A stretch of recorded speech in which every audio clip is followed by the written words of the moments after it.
La Unión Europea aprobó nuevas sanciones contra 15 funcionarios chavistas por la falta de la transición democrática en Venezuela. Una medida que busca generar más presión sobre el régimen luego de las elecciones del 28 de julio en las que el Consejo Nacional Electoral, afín al régimen de Maduro, proclamó precisamente como vencedor de estos comicios a Nicolás Maduro, eso sí, sin presentar las actas que acrediten ese resultado. La Unión Europea pidió además la pronta liberación de los presos políticos en Venezuela y aseguró que movilizará todos los instrumentos a su disposición para apoyar una transición pacífica e inclusiva. Y con un nivel de participación. Mientras tanto, el ministro de Asuntos Exteriores de España, José Manuel Álvarez, confirmó que fue concedido el estatus de asilo a Edmundo González Urrutia, que había sido solicitado tras su llegada a España el pasado 8 de septiembre. España concedió asilo al opositor venezolano Edmundo González Urrutia. Así lo confirmó el viernes el ministro de Asuntos Exteriores del país europeo, José Manuel Álvarez. González explicó en la red social X que Álvarez le ratificó la posición del Estado español plasmada en el documento del Consejo Europeo, el que pide la liberación de todos los detenidos políticos. Además, el texto exige que Venezuela mantenga sus compromisos en virtud del derecho internacional. La concesión de asilo se daba por sentada desde que González llegó a Madrid en un avión militar español el 8 de septiembre tras haberse refugiado en la embajada española en Caracas, denunciando sufrir persecución después de los comicios presidenciales del 28 de julio. Tras estas elecciones, las autoridades electorales proclamaron la reelección del presidente Nicolás Maduro para un tercer mandato de 6 años, pero la oposición, liderada por María Corina Machado, denuncia que se cometió un fraude y reivindica la victoria de González Urrutia. El candidato opositor ha repetido en varias ocasiones que estará en Caracas el 10 de enero para asumir la presidencia. Conectamos a esta hora con Jordi Cañas, exdiputado del Parlamento Europeo. Señor Cañas, está en pantalla. Bienvenido a la tarde de NTN 24. ¿Qué tal? Muy buenas tardes. Es un gusto. Comencemos por las nuevas sanciones de la Unión Europea contra 15 funcionarios del régimen de Nicolás Maduro. ¿Esto por qué? Porque a partir del 28 de julio hasta la fecha, ya vamos en diciembre, falta muy poco para el 10 de enero, que es la fecha de la posesión presidencial del nuevo mandatario, no se ha reconocido por parte del régimen, por parte de Nicolás Maduro, de las instituciones de Venezuela, el triunfo demostrado de Edmundo González Urrutia en las elecciones presidenciales del 28 de julio. La Unión Europea, las instituciones, el multilateralismo, los organismos internacionales están haciendo su trabajo, pero creo que al final, señor Cañas, se quedarán cortos frente a la decisión ya anunciada del régimen de imponer un nuevo mandato de Nicolás Maduro a partir del próximo 10 de enero. Comencemos por ahí.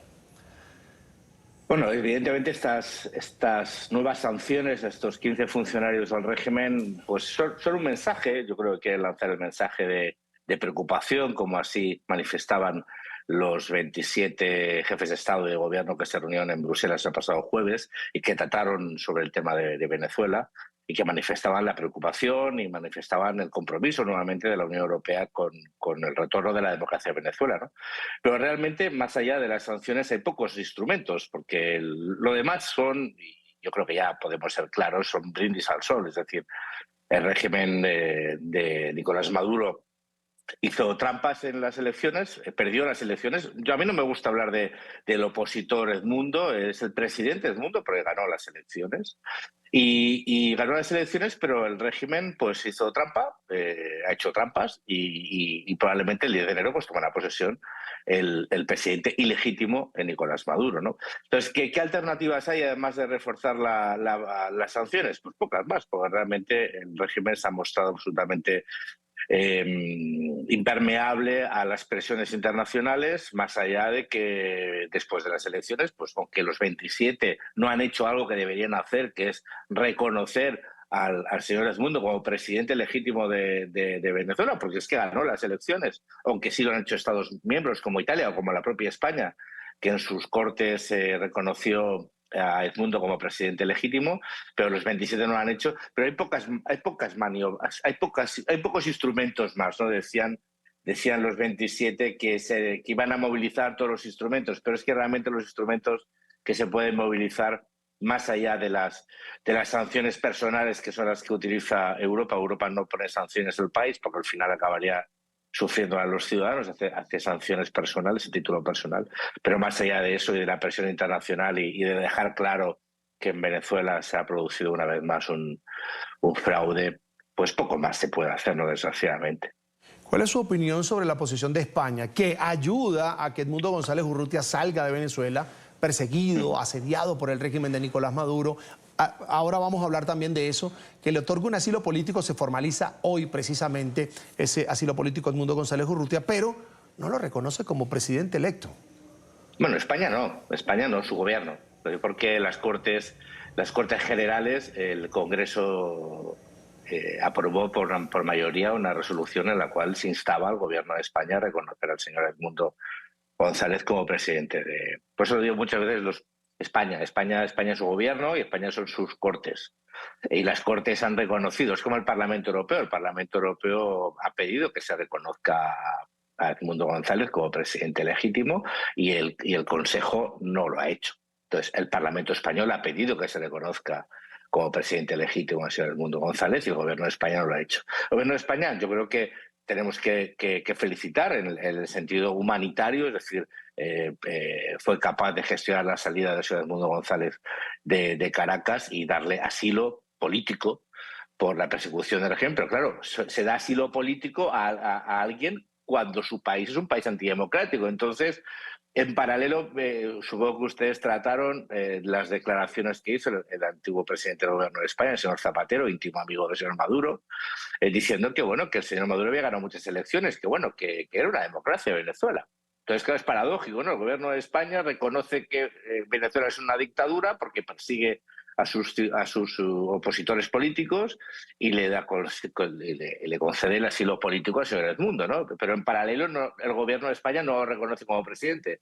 Yo creo que el gobierno de España lo que tiene que hacer caso es a la soberanía popular que reside en el Congreso de los Diputados y reconocer al señor Edmundo González como presidente legítimo de Venezuela. También sabemos que eso no es la solución. También se reconoció al señor Guaidó como presidente interino legítimo, pero no sirvió para nada. Pero que no sirva para nada, lo que sí que hace es desmontar la falacia de un fraude electoral de un señor como el señor Maduro, que perdió unas elecciones democráticamente y que hizo trampas y lo que hizo fue publicar un resultado falso que le va a permitir tomar posesión de la presidencia, ¿no? O mantener la presidencia.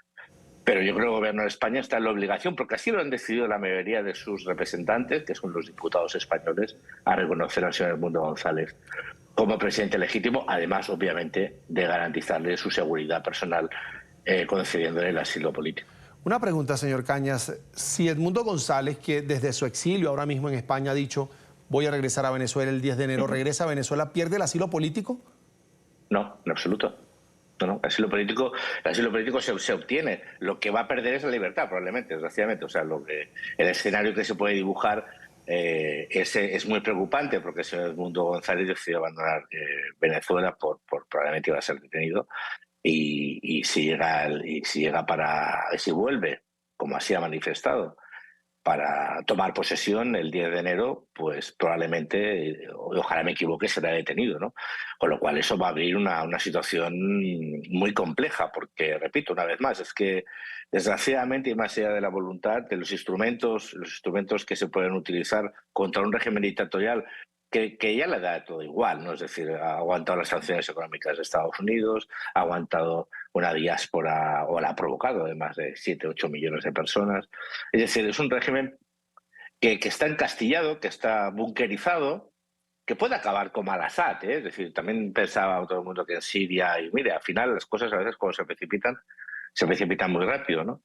Pero la presión internacional y lo que se puede hacer como instituciones que pueda convencer al señor Maduro de que sería conveniente que aceptase el resultado, si no se ha producido ya, pues realmente van a ser pocas, ¿no? Es decir, el señor Maduro tuvo la oportunidad de reconducir la situación con los acuerdos de Barbados, tuvo la oportunidad de reconocer la victoria del señor Edmundo González e intentar después, a partir de ahí, pues medidas de gracia o como Pero no, decidió lo que desgraciadamente muchos sospechábamos, que era cometer un fraude, violar la decisión mayoritaria de los venezolanos para perpetuarse en el poder como el dictador que es.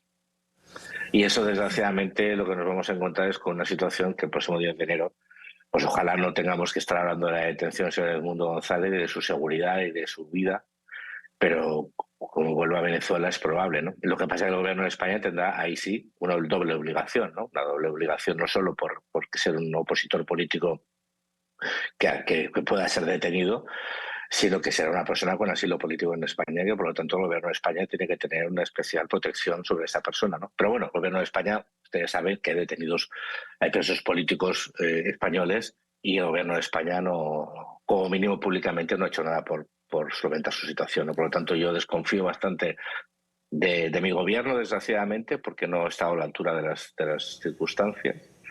Y me preocupa profundamente lo que le pueda ocurrir al señor Edmundo González si vuelve a Venezuela. Señor Cañas, voy a regresar a eso que usted decía. Hay muchos, ¿qué digo? Muy pocos mecanismos para actuar frente al accionar de un régimen como el de Venezuela. Es el caso de Nicolás Maduro, perdió unas elecciones, pero el 10 de enero dice que se va a juramentar nuevamente para un periodo nada más y nada menos que de 6 años.